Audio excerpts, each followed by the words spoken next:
Bem-vindos ao Doxa e Episteme. Hoje temos mais um episódio do bloco Sociologia em Casa, com o tema A Escravidão e a Questão Racial, em Florestan Fernandes.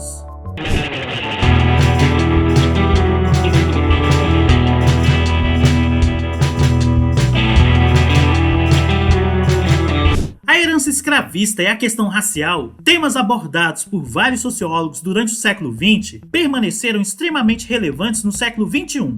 A referência clássica desses autores, ainda com algumas críticas e avanços, é a obra de Florestan Fernandes. Esse autor foi responsável pela formação de um conjunto de pesquisadores que desenvolveram seu trabalho na sociologia brasileira, principalmente Ottaviani e Fernando Henrique Cardoso. Além das discussões acerca da escravidão e da questão racial, sua obra aborda temas como a metodologia sociológica e o subdesenvolvimento, as questões sociais e a questão indígena, tornando assim uma das referências centrais para a sociologia contemporânea. Perfil Florestan Fernandes.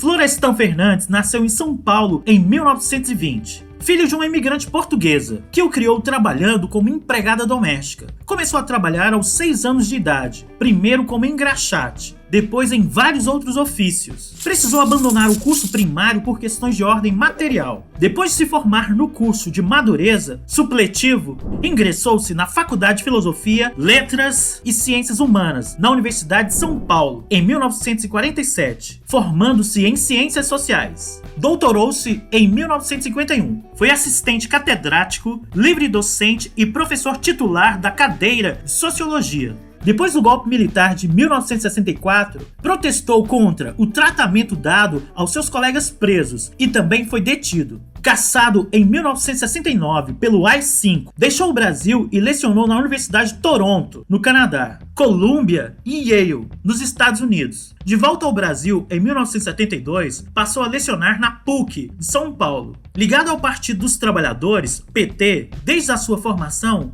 elegeu-se deputado federal em 1986 e 1990. Morreu em 1995, deixando uma obra fundamental para as ciências sociais e para a área das ciências humanas. Para Fernandes, a escravidão no Brasil tomou formas distintas e se conecta diretamente e indiretamente com os ciclos econômicos do período colonial. Como vimos, atualmente muitos historiadores defendem que havia atividades econômicas voltadas para o abastecimento interno, de modo que a economia da colônia não era apenas exploradora de ciclos. Em semelhança com a abordagem de Caio Prado Júnior, Florestan Fernandes entendia que o Brasil colônia havia se estruturado como uma economia exploradora de produtos tropicais e que essa organização foi imposta pela metrópole portuguesa. A economia colonial foi marcada pela especialização em determinados ramos produtivos, especialização que se manteve após a emancipação da colônia iniciada com a vinda da família imperial portuguesa para o Brasil, em 1808. Florestan Fernandes observou que as estruturas de dominação social do período colonial teriam sido preservadas no processo de modernização capitalista do Brasil, na medida em que, já no século XX, a dependência em relação à metrópole teria sido transferida de forma mais ampla para o mercado capitalista europeu. A escravidão projeta-se, assim, como um fenômeno social, que tem ressonância na organização social da sociedade brasileira até nossos dias. A desigualdade social, por exemplo, teria relação direta com a escravidão e, mais particularmente, como o modo como os negros foram incorporados a uma sociedade de classes, depois da abolição, em 1888. Ou seja, mesmo considerando o fim da escravidão um marco histórico importante, seria fundamental questionar em que medida as desigualdades sociais baseadas em diferenças de cor se reproduziram e se mantiveram após a abolição. Assim falou Florestan Fernandes.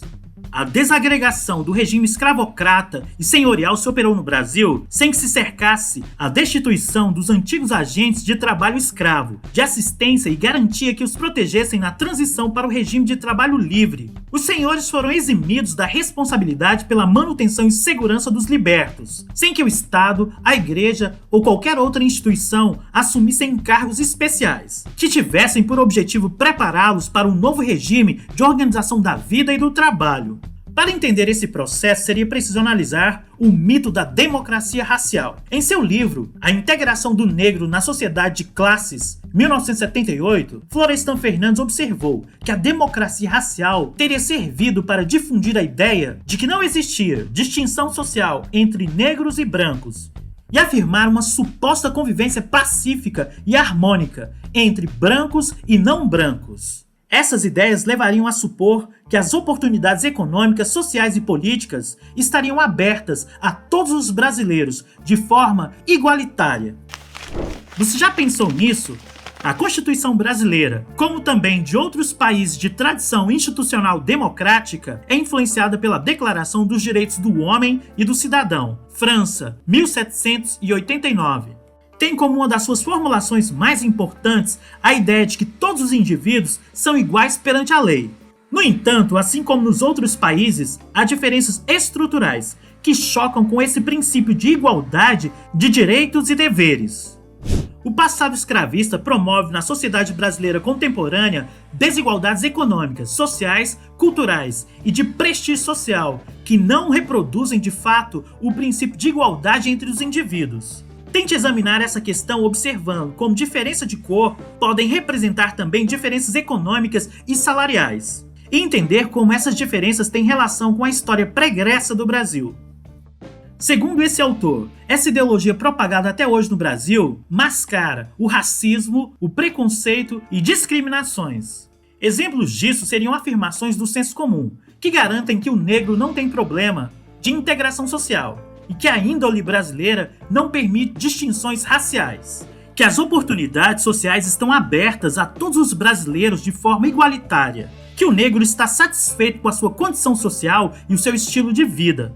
Este problema fica evidente em um estudo realizado em 2014 pelo Fórum Brasileiro de Segurança Pública, em parceria com a Unesco, Organização das Nações Unidas para a Educação, a Ciência e a Cultura, denominado Índice de Vulnerabilidade Infantil à Violência, à Desigualdade Racial. Segundo esse estudo, no Brasil, a probabilidade de um jovem negro ser assassinado é 2,5 vezes maior do que um jovem branco. Um outro dado indica que a taxa de jovens negros mortos por 100 mil habitantes subiu de 60,5 em 2007 para 70,8 em 2012. E entre os jovens brancos, de 26,1 para 27,8. Mesmo que a taxa de assassinato tenha aumentado para negros e brancos, a frequência de morte de jovens negros cresceu muito mais do que a de jovens brancos. Para Florestan Fernandes, de um lado, o mito da democracia racial teria consolidado a crença de que a situação do negro se deve à sua própria incapacidade de superar dificuldades sociais, tais como o desemprego e a pobreza. Por outro lado, o mito desresponsabiliza o branco e o isenta, sobretudo os brancos da classe dominante, dos efeitos da abolição e da degradação da situação das comunidades negras no Brasil. Fernandes sugeriu, entretanto, que o mito da democracia racial poderia ser usado como ponto de partida para a melhoria da condição do negro na sociedade de classes, desde que o pressuposto democrático seja realmente alcançado. Salientou assim que a luta em torno dessa questão deve ser levada a cabo por brancos e pardos. Nos últimos anos, entretanto, essa questão vem sendo trabalhada por outro ângulo. O mito da democracia racial não seria simplesmente um mecanismo de acobertamento das desigualdades e discriminações, mas também reproduziria a ideologia da identidade nacional, que impede a construção da igualdade entre os brasileiros. Mas sobre isso falaremos mais no próximo vídeo. Por hoje é só. Muito obrigado a você que assistiu o vídeo até aqui. Caso tenha gostado, dê um like, assine o canal e compartilhe com os amigos. Todo comentário é bem-vindo. Forte abraço e vitória sempre!